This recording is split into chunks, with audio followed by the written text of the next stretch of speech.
Ahoy, mateys! I'm Adam Anderson with Between Two Sterns, and with me, as always, is my good buddy, Jason Slagle. Hey, Jason, you are doing a thing called CyberRise. Can you talk about what that is? Yeah, so CyberRise is our charity that three of us, Matt Lee, Robert Truffy, and myself, started to try to give back to the community, right? We're trying to breach some of the divide in the MSP space, especially around cybersecurity. Right now, we have three main programs we're running. The first one is MSP 911, which is free coaching and advice if you have a really, really bad day. Like you have an incident that impacts your entire MSP or a significant portion of your clients.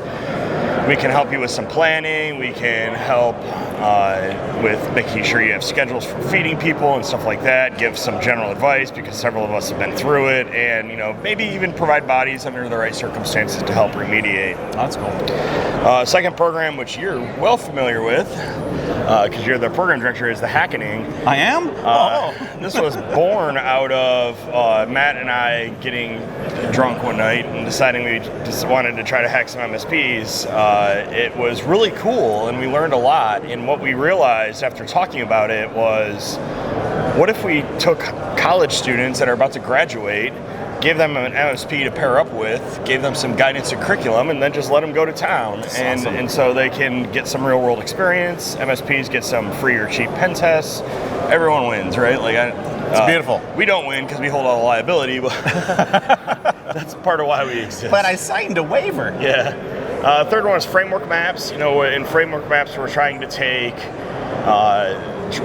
de-noise the noise that vendors give around what CIS controls or what controls they can meet, right? We take the list of controls and then we interview vendors and use some magic on the back end and say, okay, out of the box, you can do these things. With some configuration, you can do these other things, right? And try to give a neutral third-party view of that product landscape. That's super important, not having a dog in the fight. You notice my voice is now normal because now I'm having a real conversation.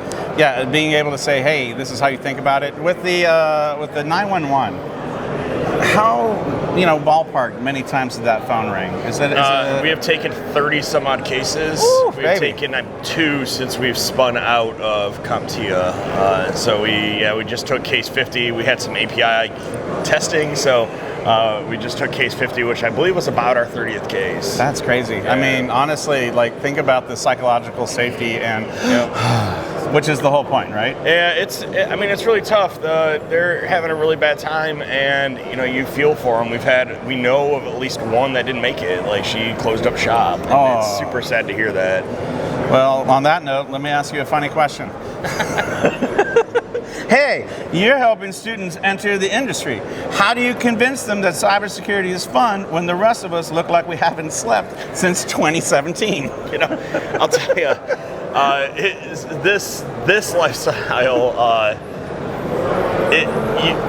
not all the jobs are like this, right? That's right. There is definitely a lot of less sexy jobs or fun jobs. I'm not going to describe anything we're doing as sexy. There are definitely more normal jobs in the cybersecurity industry, and there's a huge, there's a shortfall, right? And there's a shortfall of students coming into the workforce that are actually educated in a way to provide useful value out of the gate. Yeah. Right. And so, a lot of that is, when I lecture and I teach classes, the first question is red team, blue team, right? And then I spend the whole semester trying to convince them that purple is the way. Purple is the only way. You can't do one without the other. And just, you give them an opportunity to get some wins, right? We'll take them through a cyber range in the classes I run. Cyber ranges are great because if you get it right, you always win. That's right. And then hopefully the hackening prepares them for the real world where there isn't necessarily a guaranteed win case. Yeah, so what I like about that is cyber range is just like my marriage. As long as I do what I'm told, I get it right. Yeah. Okay. Be honest, you ever read a job description in cyber that says entry level, and then you see it requires 5 years experience, and then do you just laugh?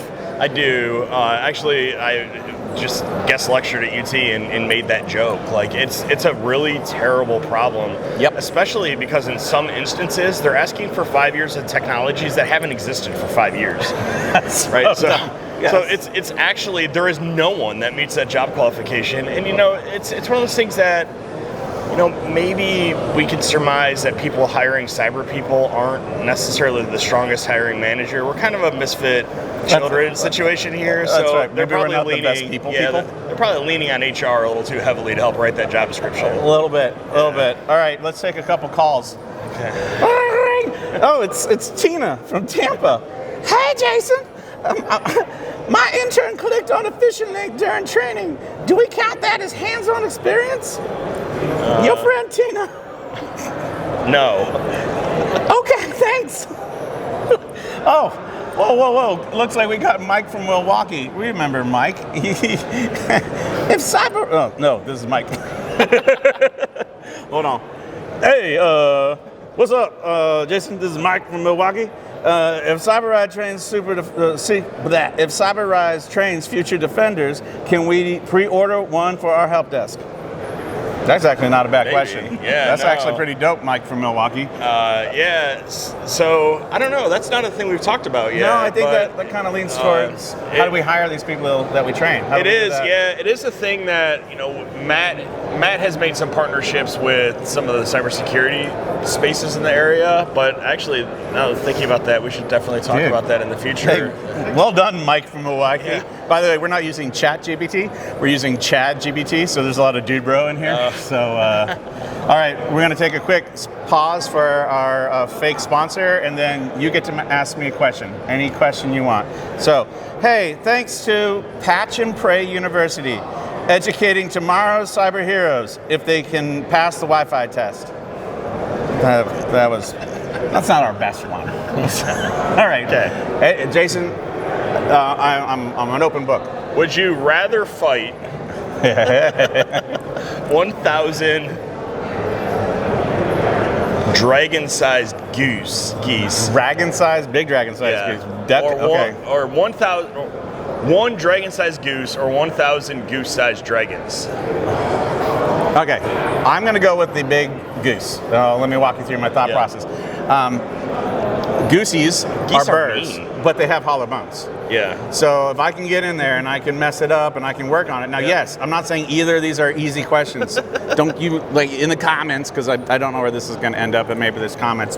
But if there are, I get it. This is a hard question. There's pros and cons. But for me, a bunch of small dragons that breathe fire, or even not, or even just sharp. I think the answer there is always the big animal. I go for the big animal. You get overwhelmed by the small ones. Yeah. No, I mean, I got a shot, at least the other way. Ladies and gentlemen, Jason Slagle, the man, the myth, the legend. Tune in next episode where we both do backflips.